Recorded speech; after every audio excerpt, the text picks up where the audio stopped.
Hello, my dear children. Last period we have begin 1.2 the fun they had. मागच्या तासिकेला आपण हे जे lesson आहे द फन दे हॅड नावाचं जे लेसन आहे त्यांनी मजेत घालवलेलं वेळ या लेसनविषयी आपण माहिती घेत आहोत. आणि त्याच्यात आपण मागच्या तासिकेला जे टेक्स्ट बुक पेज नंबर 6 आहे त्याच्यावरील जेवढे पॅरेग्राफ्स आहेत, जेवढे उतारे आहेत, जेवढे परिच्छेद आहेत, जेवढे पॅरेग्राफ आहेत त्यांच्याविषयी आपण सविस्तरपणे माहिती जाणून घेतली होती. आणि त्याच्यानंतर आज आपल्याला जे तुमचं टेक्स्ट बुक पेज नंबर 7 आहे त्याच्यावरील जे काही पॅरेग्राफ्स आहेत त्यांच्याविषयी आज आपल्याला सविस्तरपणे माहिती जाणून घ्यायची आहे. आणि त्याच्यात आपण मागच्या तासिकेला पाहिलं की कशा पद्धतीने की जो मेकॅनिकल टीचर आहे तो मेकॅनिकल टीचर एका पाठोपाठ एक भूगोलाच्या टेस्ट घेत होता आणि त्याच्यात की जी मार्जे आहे ती मार्जे अधिकाधिक वाईट कामगिरी करीत होती. आणि शेवटी अखेरीस तिची आई दुखी होऊन आपल्या डोक्याला हात लावला आणि तिला काउंटी इन्स्पेक्टरकडे घेऊन गेली. आणि काउंटी इन्स्पेक्टर दिसायला कसा होता की तो एक लालसर चेहऱ्याचा, तो एक गोल मटोल बुटका माणूस होता. त्याच्याकडे डायल्स आणि वायर्सनी भरलेली अख्खी पेटी होती.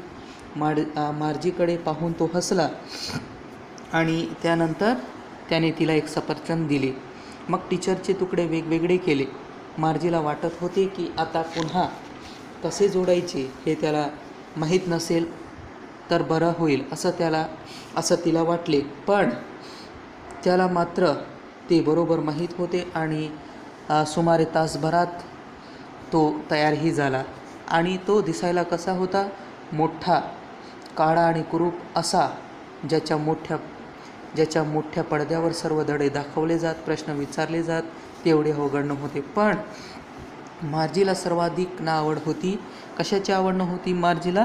गृहपाठ आणि चाचणीचे पेपर तिला द्यावे लागत असत आणि त्या विभागाची तिला सर्वात जास्त आवड होती. 6 वर्षाची असल्यापासून त्यांनी तिला एक सांकेतिक लिपी दिली होती, पंचकोड दिला होता आणि त्यामध्ये तिला शिकावं लागत होते आणि त्या लिपीमध्येच तिला उत्तरे देखील लिहावी लागत. आणि मग क्षणार्धात की जो यांत्रिक शिक्षक आहे तो यांत्रिक शिक्षक तिचे गुण देखील मोजत असे.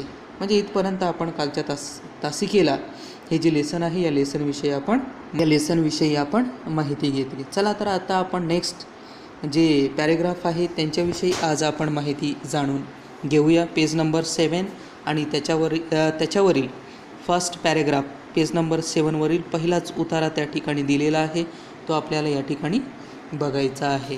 चला तर बघूया पेज नंबर 7 आणि त्याच्यावरील या ठिकाणी पहिलाच पॅरेग्राफ बघा. The inspector had smile after he was finish and patted Margie's head. The inspector म्हणजे निरीक्षक, हॅड स्माईल म्हणजे हसणे, आफ्टर म्हणजे नंतर, फिनिश म्हणजे संपवणे, पॅटिड मीन्स वॉट, खोटं मारणे. पॅटिड म्हणजे काय? खोटं मारणे. हेड म्हणजे डोकं. या ठिकाणी की the inspector had smile after he was finish and patted Margie's head, की काम पूर्ण झाल्यावर इन्स्पेक्टरने हसून मार्जीच्या डोक्यावर खोटं मारले. And then he said to her mother, it's not the little girl's fault Mrs Jones. म्हणजेच मार्जीची जी आई होती त्या आईचं नाव काय होते? Mrs Johne's. फॉल्ट म्हणजे चूक, फॉल्ट मीन्स वॉट, चूक. या ठिकाणी की त्याच्यानंतर तो म्हणजेच इन्स्पेक्टर तिच्या आईला म्हणाला म्हणजेच मार्जीच्या आईला म्हणाला की तो तिच्या आईला म्हणाला मिसेस जोन्स या छोटीची यात चूक नाही. की he said to her mother, it's not the little girl's fault Mrs Johne's.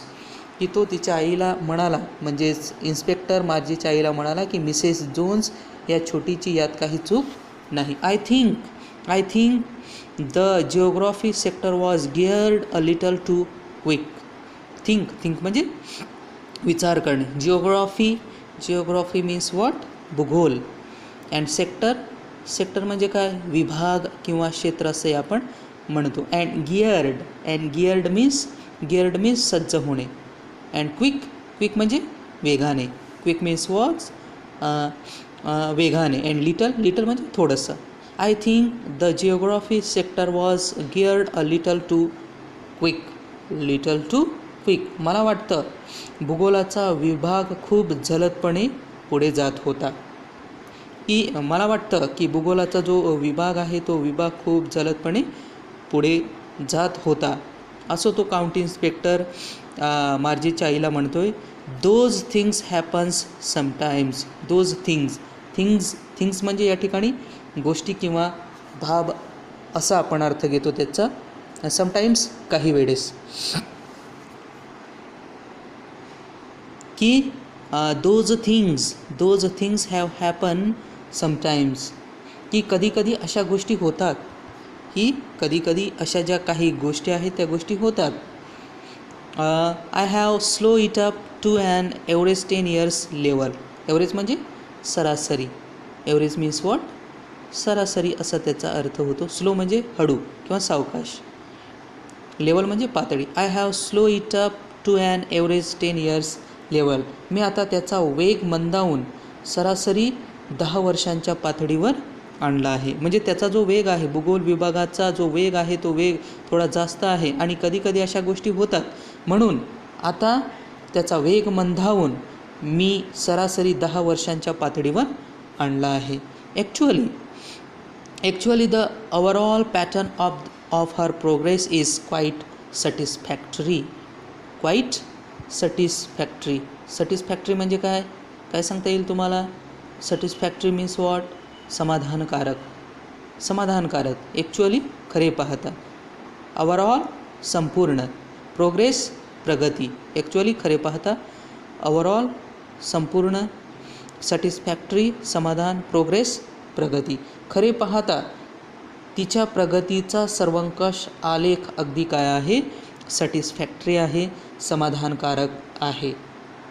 Overall pattern म्हणजे सर्वंकष आलेख, की actually the overall pattern of her progress is quite satisfactory. की खरे पाहता, ॲक्च्युअली खरे पाहता, खरे म्हणजे तिच्या प्रगतीचा सर्वांकष आलेख अगदी काय आहे? सॅटिस्फॅक्टरी आहे, समाधानकारक आहे.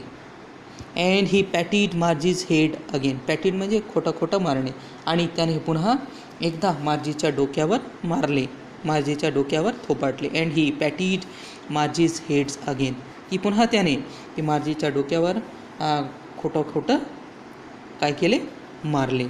मार्जी वॉज डिसअपॉइंटेड.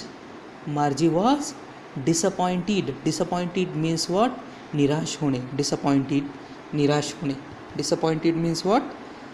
होणे. मार्जी वॉज डिसअपॉइंटेड. मार्जीची काय झाली? निराशा झाली. निराश होणे. And Margie was disappointed. मार्जीची निराशा झाली. She had been hoping they would take the teacher away all together. Hope म्हणजे आशा, अपेक्षा, की she had been hoping they would take the teacher away all together. तिला वाटले होते की ते टीचरला पूर्णपणे काढून टाकतील. तिला वाटले होते की जो काउंटी इन्स्पेक्टर आहे तो काउंटी इन्स्पेक्टर तिचा जो टीचर आहे, कोणता? मेकॅनिकल टीचर, यांत्रिक शिक्षक, त्याला ते पूर्णपणे काढून टाकतील असं मार्जीला वाटले होते. परंतु प्रत्यक्षात त्याने काढलं नाही. तर त्याचा जो वेग आहे, भूगोल विभागाचा जो वेग आहे तो वेग त्याने मंदावून सरासरी 6 वर्षांच्या पातळीवर आणला होता. आणि त्यामुळे त्या मेकॅनिकल टीचरला काउंटी इन्स्पेक्टरने पूर्णपणे काढून टाकले नाही. म्हणून मार्जीची काय झाली होती? निराशा झाली. तिला वाटले होते की ते टीचरला पूर्णपणे काढूनच टाकतील. They had once taken Tommy's teacher away for nearly a month because the history sector had blank out completely. Once म्हणजे एकदा, अवे म्हणजे दूर करणे, नियरली म्हणजे सुमारे, मंथ म्हणजे महिना, बिकॉज म्हणजे कारण, हिस्ट्री म्हणजे काय? इतिहास, सेक्टर विभाग, ब्लँक पूर्णपणे रिकामा, कम्प्लिटली म्हणजे पूर्णपणे, ब्लँक म्हणजे रिकामा. की they had once taken Tommy's teacher away for nearly a month because the history sector had blank out completely.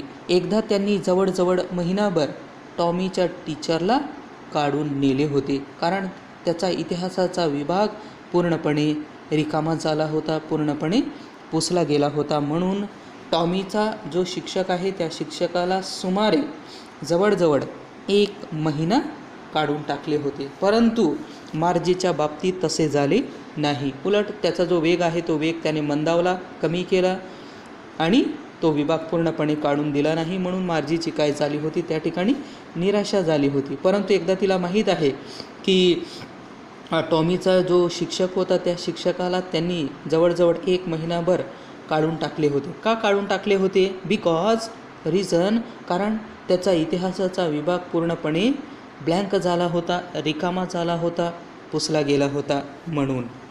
So she said to Tommy why would anyone write about school. त्यामुळे तिने टॉमीला विचारले. So she said to Tommy, त्यामुळे तिने टॉमीला विचारले. तिने म्हणजे कोण? मार्जीने टॉमीला विचारले. त्यामुळे तिने टॉमीला विचारले की why would anyone write about school, की कोणी शाळेबद्दल का लिहील, की त्यामुळे तिने टॉमीला विचारले की कोणी शाळेबद्दल का लिहील, की why would anyone write about school, की कोणी शाळेबद्दल का लिहील, असं तिने म्हणजेच मार्जीने टॉमीला विचारले. तेव्हा टॉमी काय म्हणाला? Tommy look at her with very superior eyes. Superior काय म्हणता येईल? सुपिरियर काय सांगता येईल? सुपिरियर म्हणजेच मिजाजखोर असाही त्याचा अर्थ होतो. सुपेरियरचा एक अर्थ काय होतो? मिजाजखोर असाही त्याचा अर्थ होतो. Tommy look at her with very superior eyes, की टॉमीने तिच्याकडे मिजाजखोरपणे पाहिले. कारण तिने सांगितलं ना या ठिकाणी की कोणी शाळेबद्दल का लिहील, असं मार्जीने टॉमीला विचारले. तेव्हा टॉमी तिच्याकडे मिजाजखोरपणे त्याने पाहिले त्याच्या डोळ्यांनी. Because it's not our kind of school stupid. त्याच्यानंतर टॉमी मार्जीला काय म्हणाला? स्टुपिड म्हणजे मूर्ख. स्टुपिड म्हणजे काय? मूर्ख असा त्याचा अर्थ होतो. स्टुपिड म्हणजे मूर्ख. Stupid means what? मूर्ख असा त्याचा अर्थ होतो. की because it's not our kind of school stupid, की अगं वेडे, ती काही आपल्यासारखी शाळा नाही. काय म्हणतोय टॉमी मार्जीला? अगं वेडे, ती काही आपल्यासारखी शाळा नाही. This is the old kind of school that they had hundreds and hundreds of years ago म्हणजे पूर्वीची. त्याच्यानंतर 100 म्हणजे काय? 100, शतक. तो काय म्हणतोय बघा, this is the old kind of school that they had hundreds and hundreds of years ago, की ही शेकडो वर्षापूर्वीची ओल्ड जुन्या प्रकारची शाळा आहे. काइंड म्हणजे प्रकाराचा अर्थ आपण या ठिकाणी घेऊ, की ती आता त्या शाळेविषयी तो सांगतोय या ठिकाणी टॉमी कोणाला? मार्जीला, की ही शेकडो वर्षापूर्वीची जुन्या प्रकारची शाळा आहे. की hundreds and hundreds years of ago, he added loftily pronouncing the word carefully, centuries ago. Pronouncing म्हणजे उच्चार करणे, अँड लॉफ्टली हळुवारपणे, केअरफुली काळजीपूर्वक, सेंचुरी शतक. की he added loftily pronouncing the word carefully, centuries ago, की तो गर्विष्ठपणे प्रत्येक शब्द सावकाशपणे उच्चारत पुढे म्हणाला, अनेक शतकांपूर्वीची. म्हणजेच की ही शेकडो वर्षापूर्वीची जुन्या प्रकारची शाळा आहे. तो गर्विष्ठपणे प्रत्येक शब्द सावकाशपणे उच्चारत पुढे म्हणाला की अनेक शतकांपूर्वीची, सेंचुरीज एगो, अनेक शतकांपूर्वीच्या जुन्या प्रकारच्या त्या काय आहेत? शाळा आहेत. Next, Margie was hurt. Hurt म्हणजे दुःखी किंवा दुखापत किंवा वाईट वाटणे. मार्जी वॉज हर्ट म्हणजे दुःख किंवा वाईट वाटणे. मार्जी वॉज हर्ट, मार्जीला दुःख वाटले, मार्जीला वाईट वाटले. Well I don't know what kind of school they had all that times एगो. की well I don't know what kind of school they had all that times एगो. आता मला काय ठाऊक की अनेक वर्षांपूर्वीची शाळा कशी होती ते. मार्जी म्हणते टॉमीला की वेल आय डोंट नो म्हणजे माहीत नाही, माहीत नसणे. What kind of school they had all that times एगो. की आता मला काय माहीत की अनेक वर्षांपूर्वीची शाळा कशी होती ते मला कसं काय माहीत असणार. मार्जीने टॉमीला सांगितले. She read the book over his shoulder for while then said anyway they had a teacher. त्याच्या पाठीमागून तिने थोडा वेळ ते पुस्तक वाचले आणि म्हणाली तसंही त्यांना तेव्हा शिक्षक असायचे. त्याच्यानंतर हे बोलली ती की मार्जीला वाईट वाटले की आता मला काय माहीत असेल की अनेक वर्षांपूर्वीची शाळा कशी होती ते.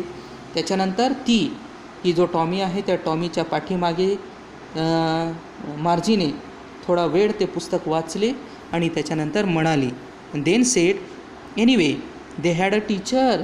पण तसंही त्यांना तेव्हा शिक्षक असायचे. तसंही तेव्हा त्यांना काय असायचे, शिक्षक असायचे, असं मार्जीने टॉमीला सांगितले. तेव्हा टॉमी काय म्हणाला, sure they had a teacher but it wasn't a regular teacher, it was a man. अर्थातच त्यांना शिक्षक होते. जुन्या काळामध्ये शेकडो वर्षापूर्वींच्या ज्या शाळा होत्या त्या शाळेत शिकत असताना त्यांना शिकवणारे शिक्षक होतेच. अर्थातच त्यांना शिक्षक होते, पण नेहमीसारखे शिक्षक नाहीत. रेग्युलर म्हणजे नियमित. But it wasn't a regular teacher, पण नेहमीसारखे शिक्षक नाहीत. इट वॉज अ मॅन की तो एक माणूस असे. It was a man means what, तो माणूस असे. त्यांना शिकवणारा कोण असे, माणूस असे. इट वॉज अ मॅन की तो माणूस असे. अ मॅन, हाऊ कुड a man be a teacher. Man म्हणजे काय, माणूस. अ मॅन, हाऊ कुड a man be a teacher. माणूस कसा काय शिक्षक असू शकेल. माणूस कसा काय शिक्षक असू शकेल. अ मॅन, हाऊ कुड a man be a teacher. माणूस कसा काय शिक्षक असू शकेल. वेल ही just told the boys and girls things and gave them homework and ask them questions. Told म्हणजे सांगणे, बॉईज म्हणजे मुलगा, गर्ल्स म्हणजे मुलगी, थिंग्स गोष्टी, होमवर्क म्हणजे गृहपाठ, आस्क म्हणजे विचारणे, क्वेश्चन्स प्रश्न. तो फक्त मुला मुलींना गोष्टी सांगत असे आणि त्यांना गृहपाठ देत असे आणि प्रश्न विचारित असे. वेल ही just told the boys and girls things and gave them homeworks and ask them questions. की तो फक्त तो म्हणजे शिक्षक फक्त मुलींना गोष्टी सांगत असे आणि त्यांना गृहपाठ देत असे आणि प्रश्न विचारित असे. अ man isn't smart enough. Smart म्हणजे हुशार, स्मार्ट म्हणजे हुशार, इनफ म्हणजे पुरेसा. अ मॅन इजंट स्मार्ट, पण माणूस तर एवढा हुशार नसतो. A man isn't smart enough, पण माणूस तर एवढा हुशार नसतो. Sure he is, my father knows as much as my teacher. Sure he is, ही नक्कीच हुशार असतो. My father knows as much as my teacher, की नक्कीच हुशार असतो. माझ्या टीचरला जे माहीत आहे ते जवळपास सगळं माझ्या बाबांना माहीत आहे. की my father knows as much as my teacher, की माझ्या टीचरला जे माहीत आहे ते जवळपास सगळं माझ्या बाबांना माहीत आहे. नेक्स्ट पेज बघा, पेज नंबर 8 या ठिकाणी दिलेलं आहे की माझ्या शिक्षकांना जे माहीत आहे ते सगळं जवळपास माझ्या बाबांना माहीत आहे.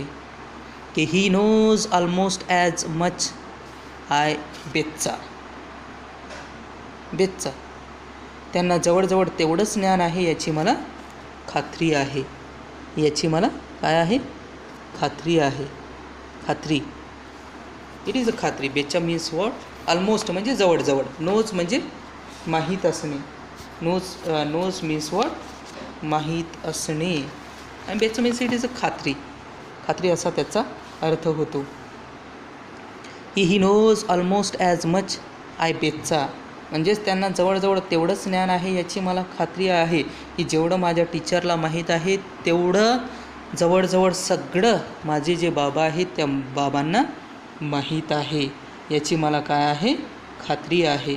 असं टॉमी कोणाला सांगतोय हे सगळं, मार्जीला सांगतोय. त्याच्यानंतर बघा मार्जी काय म्हणते, Margie wasn't prepare to dispute that. Dispute म्हणजे वाद, डिस्प्यूट म्हणजे वाद, प्रिपेअर तयार करणे. Margie wasn't prepare to dispute that. मार्जीला यावर वाद घालायची मार्जीची तयारी नव्हती, म्हणजे याविषयी मार्जीला टॉमीशी वाद करायची नव्हती. शी सेड, त्याच्यानंतर ती म्हणाली, she said I wouldn't want a strange man in my house to teach me. Strange म्हणजे अनोळखी किंवा विचित्र असाही त्याचा अर्थ होतो. अनोळखी, अपरिचित, स्ट्रेंज म्हणजे. She said I wouldn't want a strange man in my house to teach me. Teach म्हणजे शिकवणे. त्याच्यानंतर ती म्हणाली, पण कुणा अपरिचित किंवा परक्या माणसाने माझ्या घरात येऊन शिकवलेलं मला नाही आवडणार. टॉमी काय म्हणते बघा की त्या विषयावर मार्जीला टॉमीबरोबर वाद घालायची इच्छा नव्हती आणि त्याच्यानंतर ती म्हणाली की कुणा परक्या माणसाने माझ्या घरात येऊन शिकवलेलं मला नाही आवडणार. नाव नेक्स्ट पॅरेग्राफ, पेज नंबर 8 बघा. Tommy scream with laughter. Tommy scream with laughter. Scream म्हणजे ओरडणे. स्क्रीम मीन्स वॉट, ओरडणे.